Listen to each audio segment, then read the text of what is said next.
Jambo Jabo again. This is story time again. And today we are going to talk about one of the African Big Five. I'm sure you know the Big Five. The Big Five is the elephant, rhino, leopard, lion, and Cape buffalo. 5 of them. The term Big Five was created by the game hunters in the 50s and the 60s. And it was about the challenge involved. It was not about the size of these animals. If it was about the size, we would have a giraffe and hippos up on the list. They are not there. It was about the risk involved. Remember, game hunting at that time was done on foot. You had to track those animals on foot. And if you missed them, if you hit them on the wrong spot, they came after you and they would kill you. So today I would like to talk about the elephant. Just a little bit about the elephant.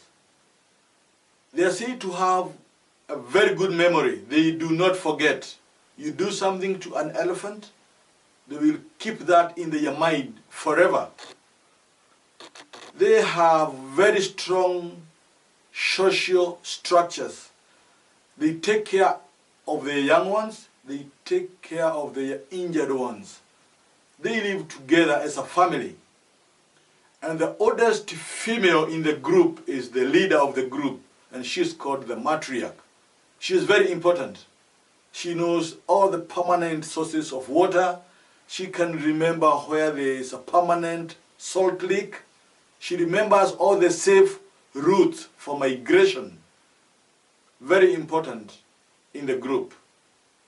When boys get to the age of 15, the moment they start showing some interests in their sisters, they are told this is not done at home, and they get kicked out. So from the age of 15, young boys join other older boys and they form boys' clubs. And for 10 years they stick together. When they are 25 years old, they undergo their adolescence, a stage called must. And that is when they fight, their testosterone goes high, and they fight looking for females to mate. So what happened? Many years ago, when I was a new employee, I was sent to Lake Nakuru National Park, which is in the Great Rift Valley. It's about 2.5 hours from Nairobi to Lake Nakuru. And I had these 2 guests. We were not supposed to stay in the park itself. We stayed outside by a smaller lake called Lake Elementaita. We used to have this small camp by the name of Dalamere's Camp, a small, luxurious, tented camp. So we spent the night there. The following morning we went into the park. There are several gates to Nakuru National Park. We used the East Gate, which is near Lanet Shopping Center. And when you go through that gate and you start climbing down, the whole lake lies in front of you. At that time, flamingos formed a pink blanket all around that lake. And it was cool, beautiful. In fact, the main attraction for that park, at that time it was the flamingos. Today it's different. There's too much water, which have caused dilution into the water. The lake is not as salty as it is supposed to be, so the flamingos have moved out. You still get a few and other birds. Of course, there are rhinos there and other animals. So it's still a very good place to visit, but the flamingos are not in their millions. So we were driving down and I saw this beautiful lake down there. And this was like, wow. My guests could not believe what they were seeing. We stopped the car. They are enjoying the lake, like 5 kilometers down, all up above the open roof hatches. And as they were enjoying the lake, I looked on the left side And I saw something, I focused, I zoomed in with binoculars, and what I saw just made me happy, because it was the first animal in the park that we saw. Always the first animal you see is what remains. Every day the first animal you see, that's what remains in your head for the rest of the day. So I told my guests, forget about the lake, look to the left, up near to the right of that tree, near the big rock. There's a big mama elephant with a baby. They switched, they took turns, and they were enjoying the elephant. They said, oh, how big are they? What is the gestation period? How old is the baby? And I was like, oh, maybe the baby is 2.5 years old. They were still too far away. It was not easy for me to exactly guess the age of the baby, but, you know, I tried to say, oh, you know, it could be 2.5, 3 years old. They took pictures of the elephant and the baby in Lake Nakuru National Park. And we continued going. As we were going down, I told them, elephants are really important animals. They walk on single files and they form tracks, like a road, a small road, and that acts as a fire block in case we have wildfires. Their digestion system is not so good, so they help in seed dispersal. Most of these trees and bushes we are seeing, the seeds have gone through the system of the elephant. We talked a lot about the elephant. We got to the lake, the flamingos were there, we saw some rhinos, we saw some zebras, the Rothschild giraffes, lots of beautiful birds, some kingfishers, and it was good. We had our lunch at this picnic site up on the hill with baboons. Then later in the afternoon, we went back to our camp in Dalamere's camp. The following day, it was 2 nights out. Following day, we went back to Nairobi. After 2 days, I went back to see my parents. My father was still a guide at that time, so I went to see him and my mom.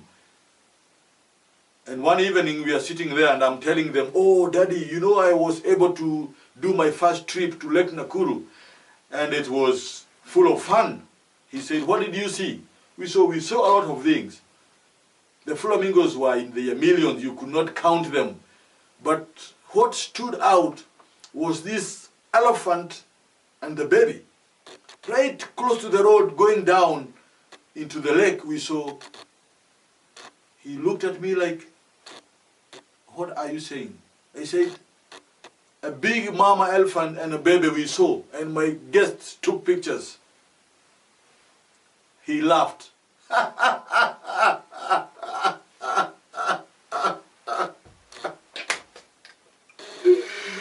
My son, what did you see? You saw elephants in Lake Nakuru? I said, why are you doubting me? I saw elephants. We saw a mama and baby, and we took pictures. He went again.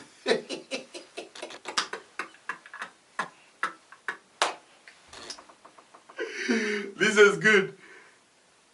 Let me tell you, my friend, we do not have elephants in Lake Nakuru. There are no elephants there. You have rhinos, both black and white, but there are no elephants. It took me hours to digest that, because how could that be true? Because that is what we saw. Just a week ago, we saw an elephant and a baby. And a week later, my father says there are no elephants. There have never been elephants in Lake Nakuru. That's how I learned the truth from my daddy. He played a big role in correcting my mistakes. And the fact is, we do not have elephants in Nakuru. What we saw, up to today, I cannot tell what we saw. I wonder how the pictures look like, the pictures that my guests took home. But just to console me because he saw how disturbed I was, my father said, "My son, please, you have to listen to my story before you blame yourself." Years ago, when he was also employed, he was new. They were headed up to Samburu Game Reserve, which is in the northern part of Kenya. And from Nairobi, you have to drive through Nanyuki. You climb the steeps of Mount Kenya, the slopes of Mount Kenya. Then you climb down through Isiolo, all the way to Samburu. And when they were up on the highest point, 9,000 feet high, just past Timau, they were driving through the wheat fields. As soon as they started coming down, one of the guests who was sitting by my father's seat, on the co-driver's seat, he said to my daddy, "David, do we have elephants in Samburu?" My father said, no elephants in Samburu. We will see lions, we might see some leopard, we will see a lot of buffaloes and zebras and giraffes, but no elephants in Samburu. He insisted. So they got to Samburu about noon, 12:30. They were driving in for lunch. As they were driving towards their camp, on the road there was like 100 elephants crossing the road from the right side going down towards the river. Because every morning elephants will walk towards the river for water and for cooling, and later in the evening they walk out of the river towards the hills. So this guest said to my daddy, "David, and what is this? You said we have no elephants in Samburu." And my father said, "Oh, no. These ones, they are on transit. They are migrating. They are heading up to the mountain. They do not belong here." They went to the camp for lunch. They checked in. They went out at 4 o'clock. And 10 minutes later, there was this big herd of elephants leaving the river, walking towards the hills. And this guest said to my dad, "David, and what is happening with these guys?" My dad said, "They are still on the move. They are migrating. They are moving from here. They are migrating towards the mountains." 4 days, 4 nights in Samburu, every single day, my father found elephants with babies, young ones playing and swimming in the river every day. And every time he was asked what is happening, he said they were migrating. Just like me, he learned the hard way. He didn't know that Samburu is home, has been home to elephants for ages. But these are not things that you learn from the books. Some of these things you learn by mistake. And when you learn by mistake, or when you learn by doing, then you do not forget. It becomes the best teacher. Viewers, thank you for watching. Thank you for keeping tuned to my channel. Keep on subscribing, liking and sharing so that we can keep this going. See you in my next video. Cheers.